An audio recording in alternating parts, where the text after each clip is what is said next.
Today, we are talking about of kindness. You can see that. It's by Ferrucci. Uh, and he is talking about, he's, he studied a certain kind of psychology that, so I'm Dr. Rosemary Hyde, and today, from the book by Piero Ferrucci called The Power of Kindness, we are learning different aspects of human behavior and human awareness that are linked to kindness. Ones that, frankly, I have never really considered as aspects of kindness. It's like we're growing the word, the idea, kindness. So it's much bigger. Yes. And since kindness is one of the great paths to peace, to feeling peaceful within, and to sharing peace with others, um, learning all of these ways in which we can be kind is powerful and gives us many strategies for becoming more effective peacemakers. We have considered already honesty, harmlessness, warmth, forgiveness, contact, and a sense of belonging, all of which are pieces of what we need to manage and what we need to express as peacemakers. Today, I believe we're starting with trust. And I've decided that it's going to make the book go longer, but we don't actually discuss two a month like I projected.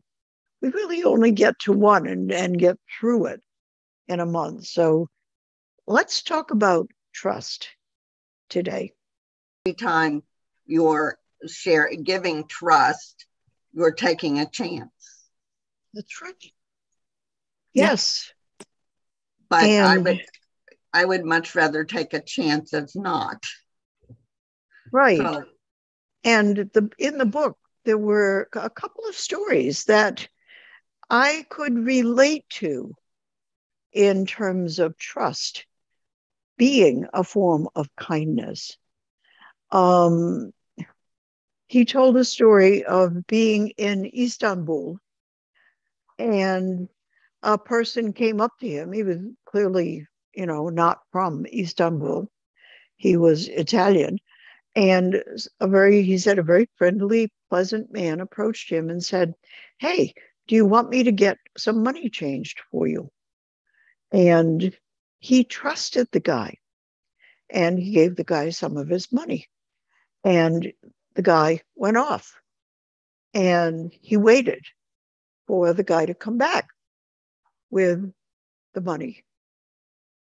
He waited a very long time and realized, oh, he had no intention of bringing the cash back to me. That was a really silly thing that I did. I trusted unjustifiably. And that's the risk we take when we trust other people. And all of us have, at some point in our lives, trusted someone who took from us, right? Trusted someone who didn't help us out, who instead took advantage of us.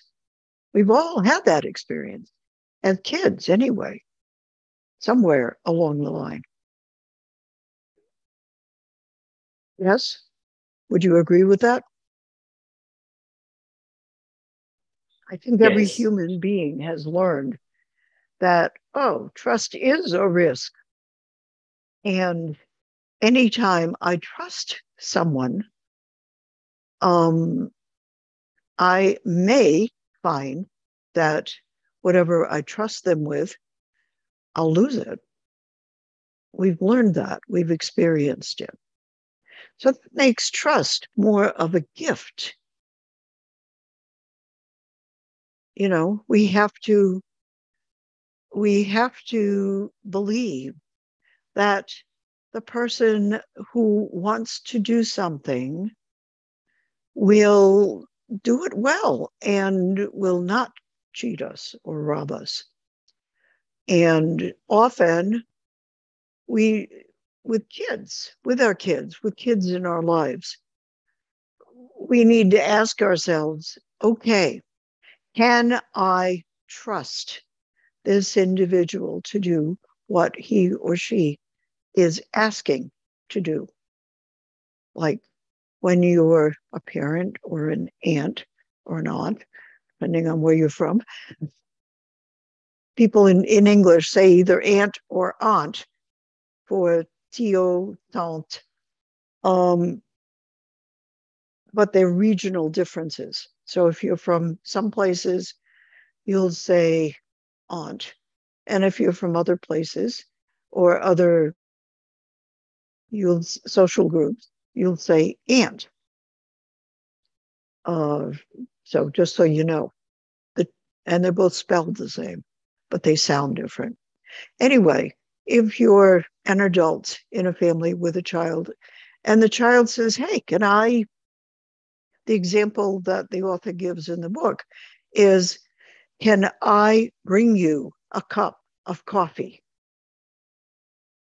And the parent had to decide, okay, could this child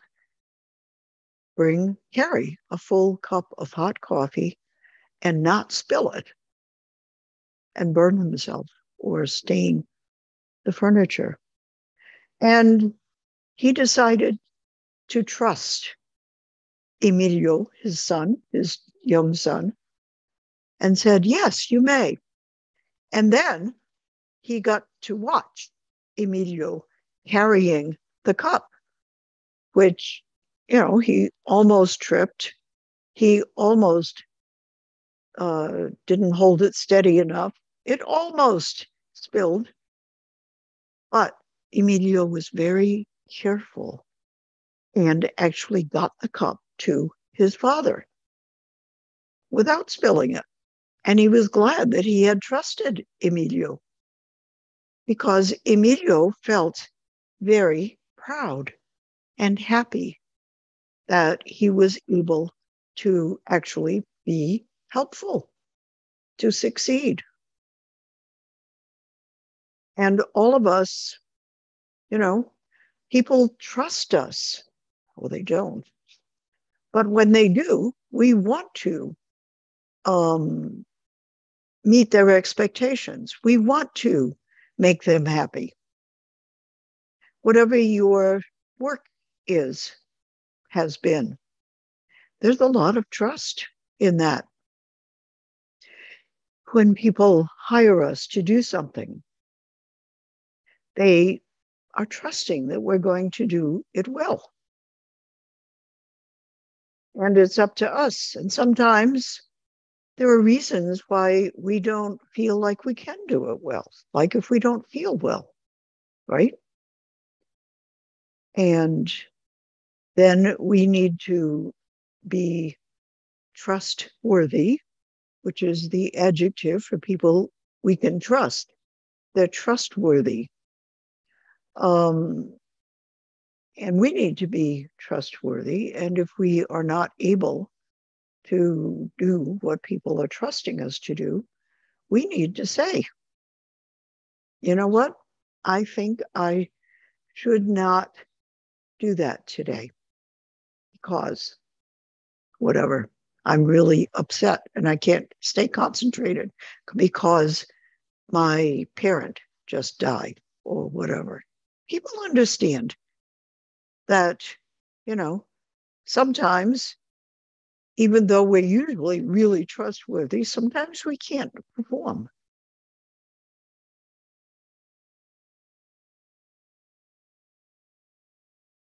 So it's it's a bet or a gamble on the part of the person trusting, and it's a responsibility on the part of the person being trusted. It's two ways, and kindness is going both ways. Can anybody share a story with us when you decided to trust someone and they came through? Sometimes you learn you can trust people that you wouldn't even think about because they do something for you. Like, I remember once I was traveling with my ex-husband and the car broke down on the road. And this guy stopped. And he seemed like a really nice guy. We were uh, we were in the middle of nowhere. We were miles, kilometers away from a place where we could find help. We were out in the woods on a road, and this guy passed by and he backed up and he stopped and he said, "Can I bring you to a garage?" This was before everybody had cell phones. So we were stuck. And, we thought about it. We said, okay, thank you. And the guy did take us to several miles to a garage. And we were able to ask at the garage for help, for somebody to go back to our car and tow it so that it could be repaired. And when the car arrived at the garage, the guy was still there. He was making sure that, we got the repair that we needed. That he was going way beyond what anybody logically could expect. He was being really kind. And it was a really wonderful experience because he was very concerned and very kind and actually offered to pay for the repair. I mean, he went way beyond what anybody would expect. He trusted us, we trusted him. It was a wonderful experience. Doesn't always happen like that. Yeah. But we were blessed in that thing that could have been horrible. If it had been the middle of winter and snowy, for instance, when the car broke, that could have been a horrible experience. But it wasn't. It's an experience that we remember fondly with affection because someone was very kind to us and we trusted them. Anybody think of it? Go ahead. I've seen kindness kind of passed on. When I was chaperone for my daughter's fourth grade trip, one of the students that was there didn't have enough money to pay for her lunch. And I paid for her lunch. And she says, "Well, I will pay you back." I said, "No, Cameron, what I want you to do is next time somebody needs something from you and you have the ability to do it, do it." And she wrote me the nicest note later telling me how she had passed it on and how she had explained this to this other person that she had helped. Wonderful. To go ahead, and it wasn't a thing of being paid back yourself, but paying back to the universe by doing a kindness for someone else. And so that was Wonderful. a 9-year-old girl. So, Wow. you know, Yes. it, What a it makes a wonderful, difference. what wonderful idea to share with a Mhm. child Yeah. so that they get to experience themselves. The thing about helping someone else is it makes us feel good. Yep. We feel way better than the person we help. But Mhm. Yeah. having that experience as a child is, I think, really important. So Right. that And was I was so surprised to get this little note. I a, expected that she would do it. There was never a doubt that she would do it. right, But right. the fact that she wanted me to know that she had done it, that was sweet. It was. And I'm sure it was powerful in her learning about life and about Yeah. what feels good. Basically, we're all pursuing what feels good.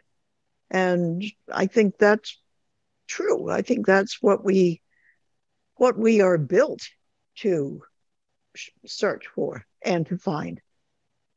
And in the process to become more highly developed when things feel good. And paying it forward, which is the term I've heard used Right. People say that. for that kind of passing kindness along, is a great way to help other people. I have a story of trust. Okay. Um, when I lived in Chapel Hill before, when I was working, and when Shani, as my oldest daughter, went away to college, I needed something to do. So I started volunteering and became a mentor.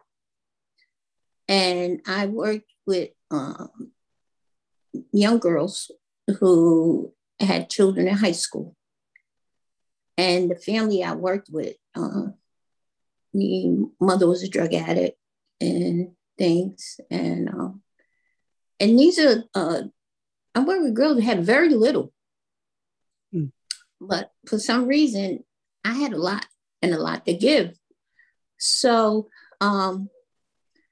when I was at work and they would need things, food, anything. And I allowed them to have the key to my house. And that was a lot of trust. It's not like I knew them a long time. Right. I knew their circumstances. I knew their economic circumstances. And I would know when they came, but not that I had a lot of value. I mean, I didn't have a lot of things of value. And they would just come and take what they needed from the freezer or the refrigerator or my cabinets.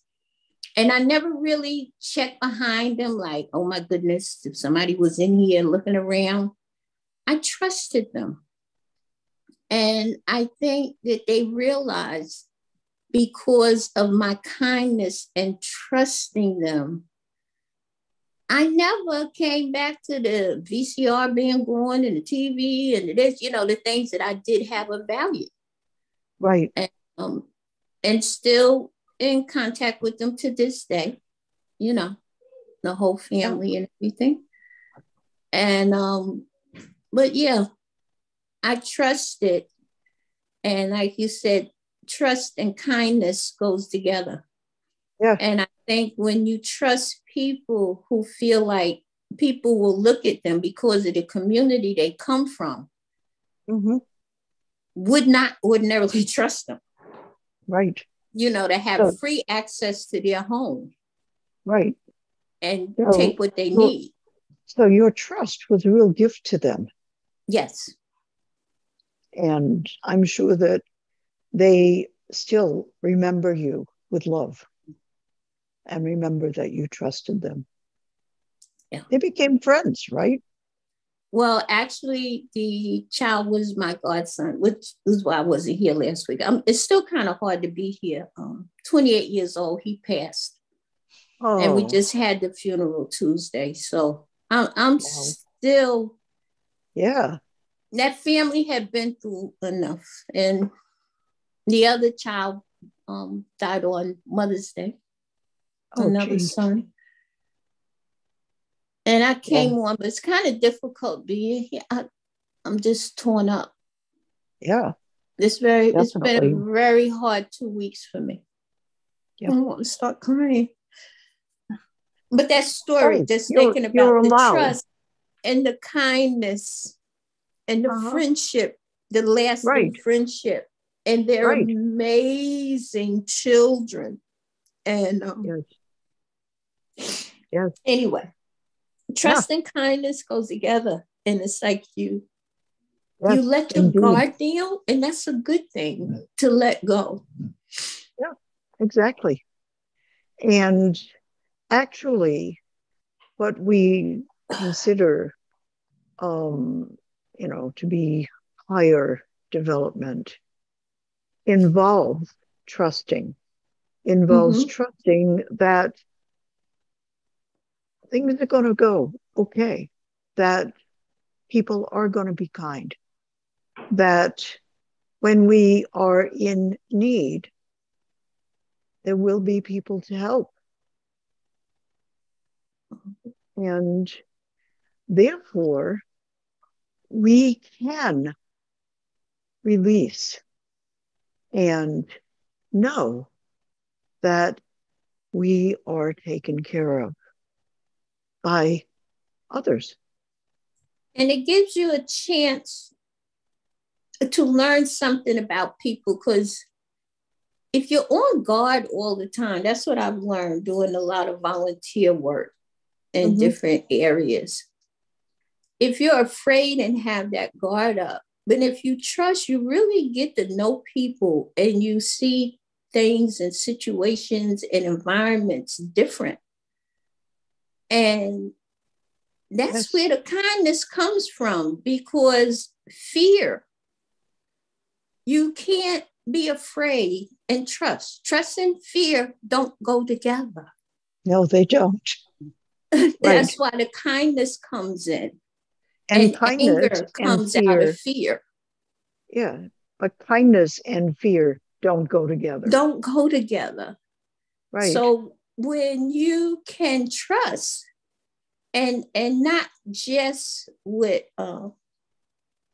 just different events, Mm-hmm. but just in, I can see where trust is in here in the book for kindness.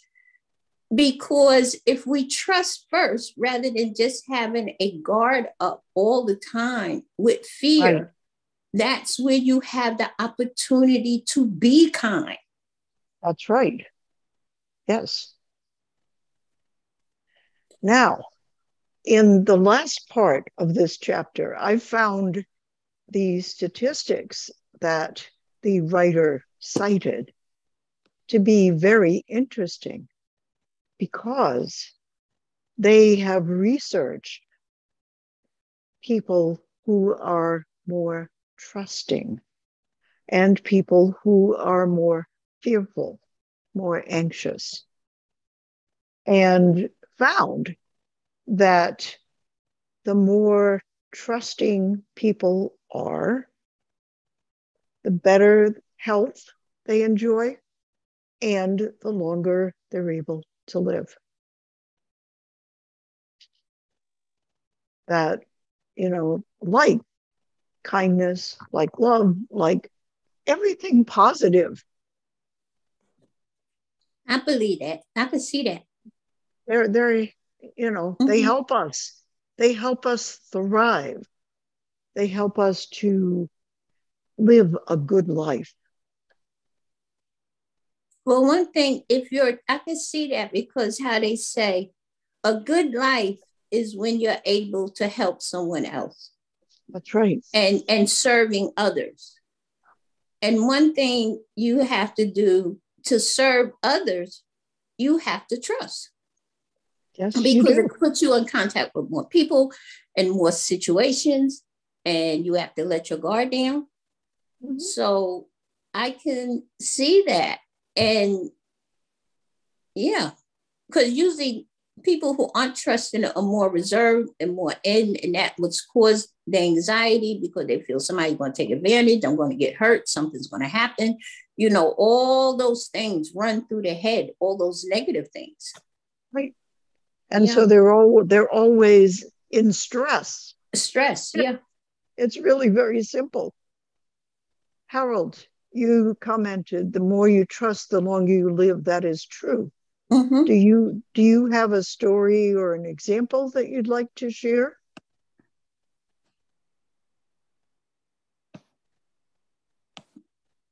Or an experience? And in my experience, I remember when I was at school, Mm-hmm. and I was going in the exam before the terminal of my education, I'm sorry. And I meet someone, but she doesn't know me. Uh-huh. And and and at this time there was an hurricane, like something like that. Okay. But she was living in United States, and she came Haiti exactly for the exam, and we meet there when I was in my country though. And she asked me if I can do her a favor. I say okay, even though we barely meet the first day, a couple hours. Yeah. And asked me to go in my house with her passport, her money, everything. Yeah. And I say, why? You don't know me. You don't even know me. You see me for the first time and you trust me. And she said, but I don't know, but I feel like I can trust you because and my intuition said it tells me I can trust you. And I'm not a bad person, I know, but I'm a little, I can't believe that someone could trust me like that. And I say, okay. And after we become more closer and we become friends. That's right. Well, that's a good definition of friendship is we become friends with the people that we trust most. Mm-hmm. Yeah. And I never forget that. Right. Yes. When we experience radical trust and we fulfill it, it is memorable. Absolutely. Yes. We're talking about trust. And I just typed it in the chat. And how not tourist. No tourist. I am studying for medicine. I am students. Yes, right. But you will expect that patients will trust you when you come as their doctor, right? Yes, yes. And that's one of the reasons why you want to be a doctor, because you want to enjoy being trusted. Thank you so much, teacher. So yeah, it's also figures into our choice of occupation. It really it's powerful. So when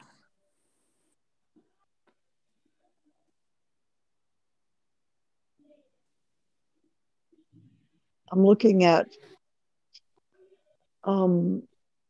another story about a man seeking enlightenment in the book. Mm-hmm. And the sage, the guru, tells him, go and meditate.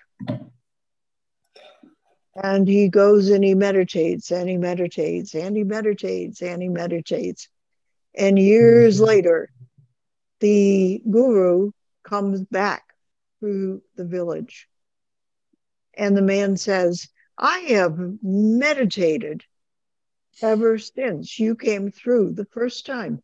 And I have noticed no differences. And the man said, oh, I taught you the wrong kind of meditation for you. And the man was very disappointed. And so he didn't any longer expect that he was going to experience a difference in his life from meditating. He thought, nothing I can do. But what he knew how to do was meditate. And he started meditating some more because that's how he now spent his life, was meditating. But he no longer expected it to change anything. And I loved the description that soon enough, to his great surprise, a marvelous inner world reveals itself to him. He feels light and regenerated. In a moment of spiritual ecstasy, he attains enlightenment. In his happy state, he leaves the cave and he sees the world around him changed. The snowy peaks, the pure air, the blue sky, the shining sun. He is happy. And in the beauty of this wonderful scene, he thinks he can see the smile of the guru. What happened? What changed? Teacher, I am sorry. I'm not English, but I like this English language. Here now I am not speaking or English little. Just keep listening and you will find that you understand more and more. Thank he you let so himself go. What? Blanche? He let himself go. He let his guard down. He let his guard down. It's like in faith, when very religious people or people believe and they trust. And you can pray and meditate, but if you're still living in fear, that's what some people look at as there's a saying, let go and let God. Yeah, that's right. Because you trust. You're like, I don't have to worry. Everything is great. You pray, you meditate, or you do whatever, it's going to be handled. It's going to work out. That's right. Yeah. And you could see the beauty in the world, and the sun shining, and the trees, and the everything, because you're not carrying whatever, because even in the word enlightenment, to light, when you're looking for enlightenment, you're looking for that higher frequency of thinking, of release of pressure and anger and anxiety and stress, and and as long as you are worried about where is it, you can't see it. You can't see it, right? So when you just give it up to whoever, whatever, or just, I'm not worried about it anymore. You can even release it from yourself. You don't even have to give it to anybody or anything or any deity or whatever. Right. You can release it from yourself. Yep. You can tell yourself, trust, everything will be okay. Right. And it takes us quite a while to actually get to that point, I think, most of us. I used to tell my mentees that, and they would look at me because the most of them have been through so much. And I said, everything's going to be okay. And they're like, how can you say that going home to your home, going to your job, and you're going to tell me everything is going to be okay? And I said, well, you've met me. That's how I can tell you everything is going to be okay. And it was never for what I was going to do for them or bring to them in, like, I'm going to give you all your needs. I gave them everything they needed for here to trust in themselves and what to do, because that's another trust. It's not just the trusting in someone else for kindness, but it's also to find kindness within yourself and for yourself. Because a lot of time people do things to hurt themselves. That's true. So that trust in yourself that everything is going to be okay.